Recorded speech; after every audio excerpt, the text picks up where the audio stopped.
বিসমিল্লাহির রহমানির রহিম। আসসালামু আলাইকুম। স্বাগত জানাচ্ছি সবাইকে দেশ বিদেশের রান্নাঘর থেকে। আজকে আমি আপনাদের জন্য এনেছি একদম অন্যরকম টার্কিশ ঘরানার একটি স্ন্যাক্স, যার নাম বোরেক। মজাদার চিজ ও পালং শাকের পুর ভরা স্ন্যাক্সটির ভিতরটি হবে নরম আর বাহিরটি হবে ক্রিস্পি। কিভাবে ঘরেই খুব সহজে বানাতে পারবেন এই রেসিপিটি, তা আজকে আপনাদের সাথে শেয়ার করব। চলুন দেখে নিই উপকরণগুলো।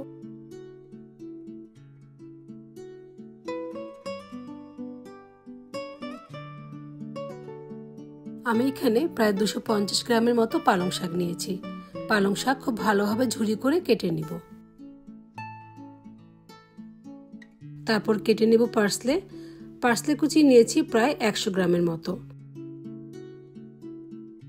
একটি ফ্রাই প্যানে প্রায় 1.5 টেবিল চামচ পরিমাণ রান্নার রেগুলার তেল নিয়ে নিব। তারপর দিয়ে দিব প্রায় হাফ কাপ পরিমাণ পেঁয়াজ কুচি। তেলের সাথে পেঁয়াজকে একটু ভালোভাবে নেড়েচেড়ে মিশিয়ে নেব। কিছুক্ষণ ভাজা হয়ে গেলে তারপর দিয়ে দিব কেটে রাখা পালং শাক। এখন দিয়ে দিব হাফ চা চামচ পরিমাণ লবণ ও হাফ চা চামচ পরিমাণ গোলমরিচের গুঁড়া। সবকিছু খুব ভালোভাবে নেড়েচেড়ে মিশিয়ে নিব। চুলার আঁচটি এই সময় মাঝারি আঁচে থাকবে। আমি এখানে ঢাকনা ব্যবহার করব না। অনবরত নেড়েচেড়ে পানি শুকিয়ে নিব।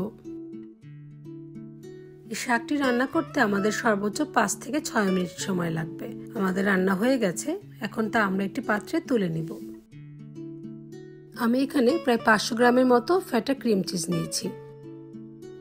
চিজের অর্ধেক অংশটা ব্যবহার করব পার্সলে কুচির সাথে এবং বাকিটা পালং শাকের সাথে।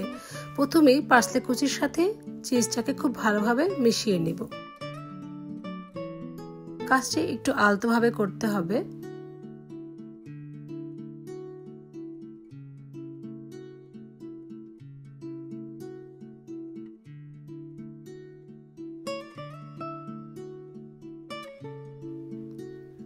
এখন চিজের অর্ধেক অংশটা মিশিয়ে নিব পালং শাকের সাথে।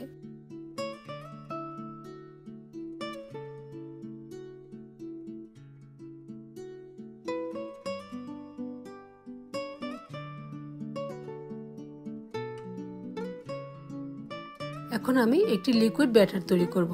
সেজন্য প্রথমে নিয়ে নিব ডিম। আমি এখানে মোট 4টি ডিম ব্যবহার করব। তার মধ্যে 2টো ডিমের কুসুমকে আমি আলাদা করে রেখে দিব পরবর্তীতে ব্যবহার করার জন্য।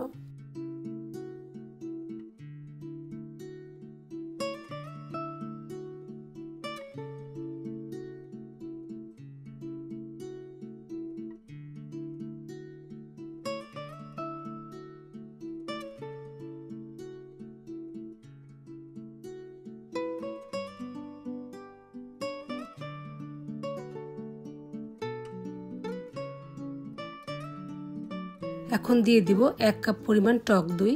ডিমের সাথে দইকে খুব ভালোভাবে মিশিয়ে নেব।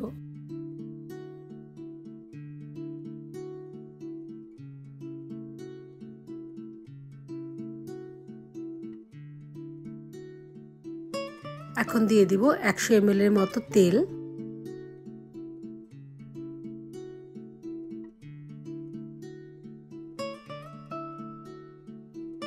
প্রায় 200 ml এর মতো লিকুইড দুধ ও 150 ml এর মতো স্পার্কলিং ওয়াটার। সবকিছুকে খুব ভালোভাবে নেড়েচেড়ে মিশিয়ে নিব।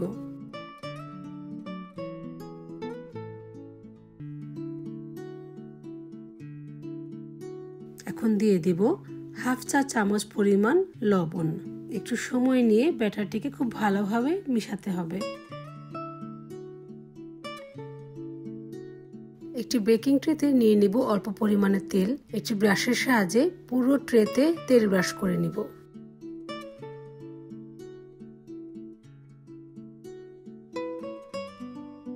আমি এখানে লেবানিজ সাজ ব্রেডটি ব্যবহার করেছি। আপনাদের হাতের কাছে ব্রেডটি না থাকলে আপনারা রুমালি রুটি দিয়েও এই কাজটি করতে পারবেন। রুটিটি বিছিয়ে এখন দিয়ে দিব লিকুইড ব্যাটার। উপর দিয়ে আরেকটি রুটি বিছিয়ে দিব।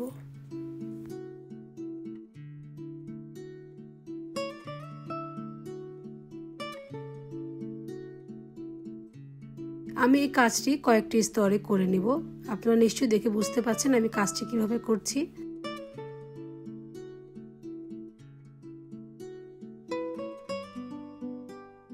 এখন আবার দিয়ে দিব লিকুইড ব্যাটার। এই রুটিগুলো যেহেতু একটু শুকনো থাকে, তাই ভেতরে পুরটিকে নরম করার জন্য আমাদেরকে লিকুইড ব্যাটারটিকে খুব ভালোভাবে স্প্রেড করে দিতে হবে। বিছিয়ে দিব রুটি।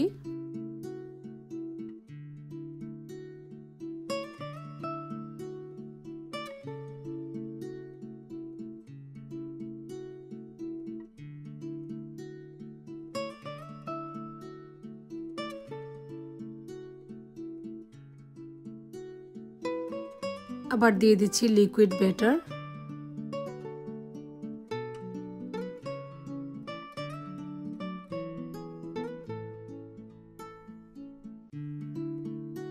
এখন দিয়ে দিব পালং শাক ও চিজের পুরটি।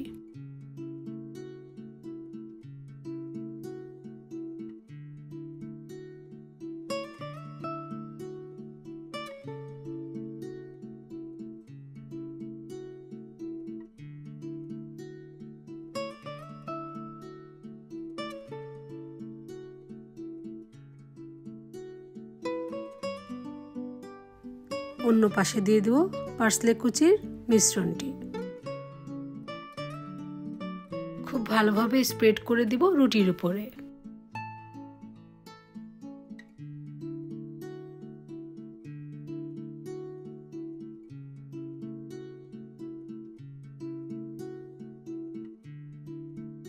এখন আবার বিছিয়ে দিব রুটি।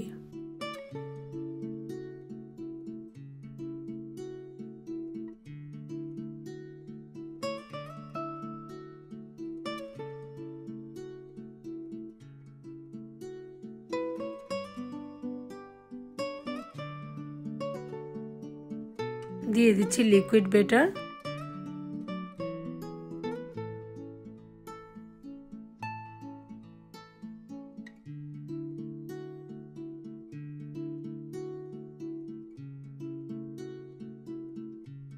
এখন আমি রুটিগুলোকে সুন্দর করে কভার করে নিব।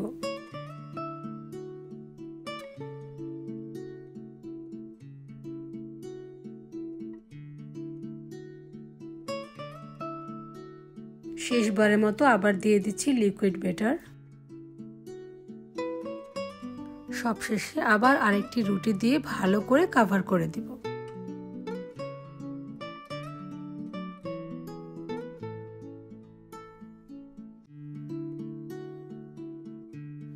ডিমের কুসুম ভালোভাবে ফেটে নিয়ে রুটির উপরে স্প্রেড করে দিব। দিয়ে দিব অল্প পরিমাণে বাটার। উপর দিয়ে ছড়িয়ে দেব তিল। সুন্দর একটি লুক আসার জন্য দিব অল্প পরিমাণে কালো জিরা। 180 ডিগ্রি সেলসিয়াস তাপমাত্রায় 20 থেকে 25 মিনিটের জন্য বেক করে নিব, উপরে একটি সোনালী বাদামি রং আসা পর্যন্ত। তৈরি হয়ে গেছে আমাদের সুস্বাদু বোরেক। সকাল ও বিকালের নাস্তায় আপনি পরিবেশন করতে পারেন এই রেসিপিটি। আমি আজকে খুব সহজ উপায়ে তৈরি করে দেখানোর চেষ্টা করেছি। আপনারা অবশ্যই বাসায় ট্রাই করবেন আর আমাকে চাইলে কমেন্ট বক্সে জানাতে পারেন আপনাদের বোরেক কেমন হয়েছে।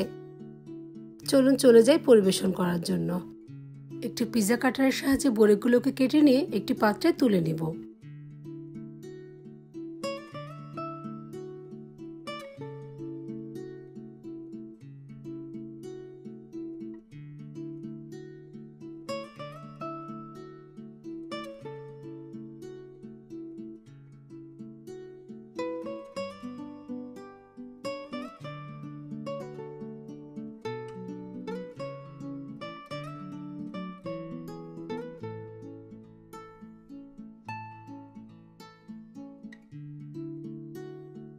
এতক্ষণ ধৈর্য ধরে সময় নিয়ে আমার এই রেসিপিটি দেখার জন্য আপনাদের সকলকে ধন্যবাদ। Thank you for watching.